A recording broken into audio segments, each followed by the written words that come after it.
Hi, this is Professor Fernandez. We're going to work on class note C in lesson 18.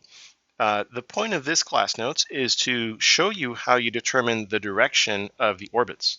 And I explain it above this example in the lesson notes, but if you've seen the previous video, I'm going to pick up from there, and I've kind of copied the initial phase portrait that we got from that dy over dx method applied to this particular system.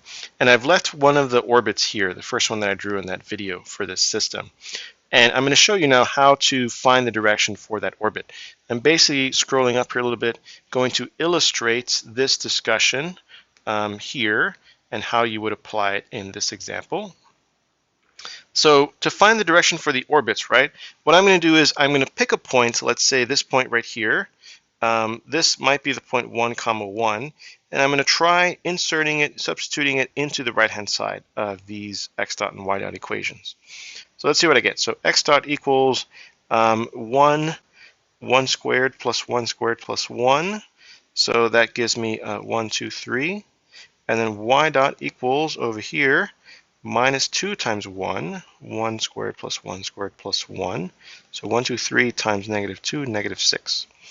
So what that tells me is that at the point 1, 1, x dot y dot is equal to 3, negative 6. So I'm effectively calculating one of the vectors in the direction field of the system. Right? I already know that at that point 1, 1, there is an orbit that passes through it. This goes back to this existence uniqueness theorem that we talked about earlier in the course for systems of n first order ODEs. And I mentioned that all the systems we will do satisfy the hypotheses of that theorem, so that through any given points there is always an orbit, and it's a unique orbit.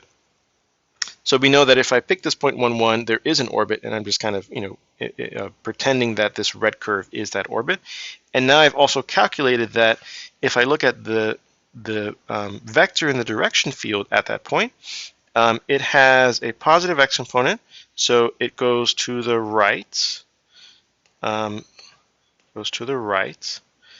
it has a negative y component, so it goes down.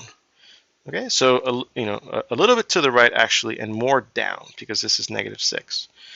So that vector points that direction, right, southeast.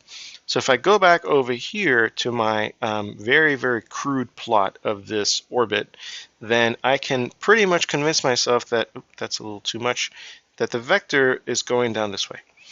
Right? So if I did this for a variety of different points, right, I could verify and see that this is an orbit that goes in this direction. Alternatively, I could also reason using that existence uniqueness theorem, right? If there were a point here whose orbit went this direction, then at some point, following along this part of the orbit, I would crash into from over here following this way. And there would be a region where I would have this point along the orbit, and then there would be a vector going this way and a vector going that way. So at that region, I would have like two intersecting curves. And again, that's not allowed by the existence uniqueness theorem that we talked about in this class, and that I mentioned will always apply to all of the planar autonomous systems that we study. So, one thing that I'm going to show you now, bring up the applet that we've been using to plot the direction field. That is one thing that's very accurate from that applet, the direction field itself. So here it is. And in that direction field, you can see again that indeed the orbits are clockwise. So at the point 1, 1, you can kind of see it there on the, a little bit of the upper right-hand side of the screen. The direction field vectors are pointing southeast, like we had found.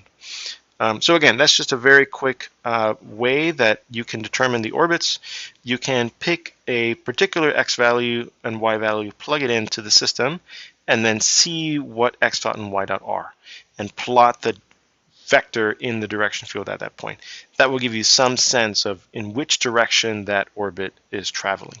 There are more sophisticated methods, but for the purposes of this course, I think that will be a good starting point. And again, you can verify that with the applet, this applet, or you can verify that by plotting additional vectors in the direction field.